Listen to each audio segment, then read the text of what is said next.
peeps. I'm Lance, host of Join the Journey Radio, and welcome to another episode of The World of Ted, where we discuss how single Latter-day Saints can learn, live, and love truly enjoyable dating. So I went back to this website, The Third Hour, and I clicked on one of the other links. I think it was clickbait. I really think it was clickbait. But this is kind of fun clickbait. So let's dive in here. We start this up here. So we got 8 awkward dating moments for returning missionaries by Bridget. Is that Crease or Christ? I think it's Crease because the E comes before the I. But I don't. I'm not trying to slaughter your name. If you're out there watching this, Chris, Bridget, your name's Bridget. Yeah. I'm not trying to slaughter your name. I just don't know. I just don't know how to say something. So here we go. Every missionary has an exit interview with their mission president, in which the mission president usually issues a challenge to the missionary, find an eternal companion. It seems like a really broad, sweeping generalization. Maybe it's true. I don't know. I know that when I ended my mission president, I had an exit interview, yes, but I don't remember my mission president issuing a challenge to find an eternal companion. I think he came into that exit interview with the assumption that I would find one. And so the discussion centered around, what is it that you're looking for? And so I had to come to the interview with a list of like the top 10 things that I wanted to find an eternal companion. And in the course of our conversation, it comes back to me with this whole idea of, it doesn't matter so much what the top 10 things are, as long as you know what the top 10 things are for you. Again, he was focused on direction. Know what direction you want to head in so that you can find someone who's aligned with that direction, and then away you go. And so the assumption underlying the whole conversation was not, I need to challenge you to find your eternal companion so that you go out and find one. No. It was more of, you are going to find one. That's just a far gone assumption. And so we're going to talk about how you should proceed about doing that, and some things that you need to know as you go along with that. So now, of course, looking back, for me, and still not married after all these years. So if only I knew, back then what I know now. I mean, how many times can we actually say that, right? I think that exit interview would have gone a lot differently, but okay, let's get back to the article here. The journey to find out where they may can be treacherous and unpredictable. It can be unpredictable because that's the nature of life, but it doesn't need to be treacherous. If you did right here, Bridget does not understand the fundamentals of dating. She's admitting it right here. She says the journey to find out where they may can be treacherous. No. See, if it's treacherous at all, it's because you don't understand the fundamentals of what you're trying to do. Because when you understand the fundamentals, you execute flawlessly. I mean, you're a master, right? I mean, you've mastered the fundamentals. That means you're a master. So when you execute flawlessly. You don't think about what you're doing. You don't have to strain and stretch yourself to get yourself to do what needs to be done. There's no doubt that you're going to do it. You don't even think about it. You just do. You just execute. So right here, when you're talking about it can be treacherous, right there, I already know. You don't have it mastered. You don't know what you're doing. And, now fortunately for us, she doesn't leave us much text in the article. This is where the fun part comes in. You see this, check this out. This is great. So believe me, I know when I turn home from my mission, I was eager to start my next mission, find an eternal companion. I dived in head first in the world of dating. What I was faced with was a plethora of awesomely awkward experiences. Again, because you're admitting that you don't know what you're doing. You don't have the fundamentals mastered. When you master the fundamentals, it's not awkward. It's smooth, flawless execution. So that then begs the question, what are the fundamental principles of dating so that we can execute masterfully and flawlessly and actually enjoy the performance?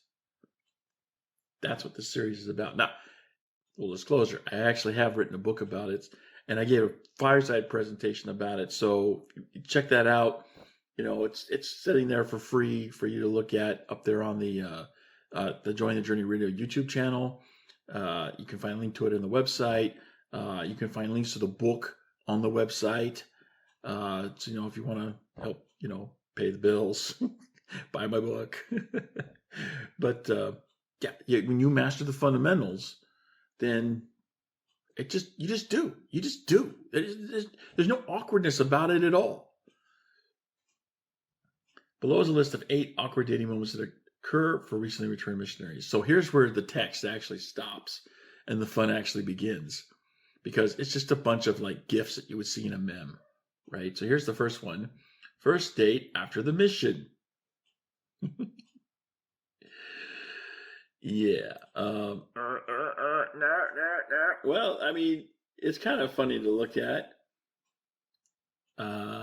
That wasn't necessarily true for me, and I know there were a lot of my brethren who came home, and they were eager to get back into the game. So, yeah, for a lot of, because granted, okay, the mission experience is great for a lot of people because they don't have the fundamentals of dating mastered. It is very awkward for them, and so they relish in the time where they don't have to think about it, because missionaries don't date. So they relish the time where they don't have to think about it. That doesn't have to be a part of it. They don't have to confront it. So, for those individuals, this perfect explanation right here. That picture's worth 1,000 words. This, a moving picture is 10,000 words. So this one's 10,000 since it's moving. Okay. Here we go. When someone from your ward says, "I know the perfect guy or girl for you." Now, of course, here you've got, Johnny Depp, Captain Jack, he's the only one who could play Captain Jack Sparrow. I'm sorry. Okay. Just a little side note here. Only Johnny Depp can play Captain Jack Sparrow, because anyone else that tries to play this it's not going to come off as believable, and it's certainly not going to be as enjoyable. There's something that Johnny Depp brings to this character that only he can bring. So, that's just how I feel about it. So, I don't know, just pretty sad that, he lost that role through this whole thing with Amber Heard. And, I personally think that, I won't get into that. That later. Save that for another video. Another episode of the World of Ted. But yeah, when someone from your ward says, "I know the perfect one for you," yeah, I mean, I can understand the sentiment here because I've been set up plenty of times. But what I've come to understand is that, especially if this is coming from somebody who's already married, they get joy out of their married life, and they're just wanting to share that joy with you because they care about you. They want to share with you something that, gives them joy and happiness, and they want that same joy and happiness for you. So they're just trying to now, I granted, a lot of this reaction is actually appropriate because oftentimes these people don't think about alignment. They don't think about, hey, what would actually make a good match? It's like that scene from The Wedding Singer, right? Where, Drew Barrymore's character is like, "Oh, yeah, he's single and she's single, so I guess it makes sense." I mean, that's really what the thinking is. We're just trying to match people up just so that we can say we matched them up, and because we want to share the joy that we have from our own married lives. And I understand that. That's great, but okay, it's not going to do much for me if there's not some, alignment with compatibility. And I just, that's just what it is. Here's the next one. Hugging a person of the opposite sex for the first time. Yeah, that definitely did not describe me. Yeah, definitely not. Oh. Title dropping when your date says, "I was the AP on my mission." Yeah. In my experience, those who serve in leadership positions on the mission weren't the more worthy ones. They were actually the less worthy ones. They were the ones who needed more watching. So they actually got the leadership position so that, you know, so the closer you get to the mission president, it's like the more you need to be watched. So I don't say anything, but, the fact that I can say I was never anything like that, that's actually the badge of honor. And of course, the title dropping is like, oh, I must be something great and special because I had this position. It's, come on, grow up. Number 5, blind dates, which, okay, this is clearly coming from Napoleon Dynamite, classic movie. I don't really see where the blind date thing in here comes. It doesn't really match because all my experience with blind dates have been, yeah, it's okay, but it's not really going to go anywhere.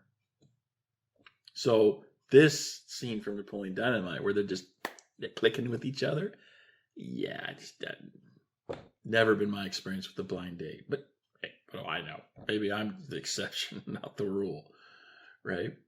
All right, let's look at the next one here. Number 6, dating an elder or sister from your mission.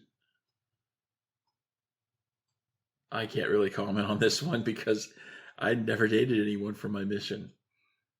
Not sure I would want to either. I mean, don't be wrong, not that, they're not dateable. It's just they weren't of the type that would interest me.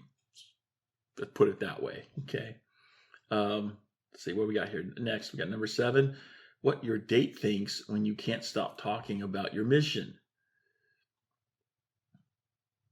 I can see some truth to this one. But at the same time, understand people who actually served and did what they needed to do in their mission, they were supposed to do in their mission, they have lots of great experiences that they just want to share with everybody. This is actually a sign of someone who served honorably in their mission. So, putting it something like this in this list kind of makes it seem like a put down, and it really shouldn't be a put down. This is actually a badge of honor. Now, of course, if you got diarrhea of the mouth and you don't know when to stop talking, that's a horse of a different color, as they would say in The Wizard of Oz. But yeah. Let's take a look at the last one here. Number 8, first kiss after the mission.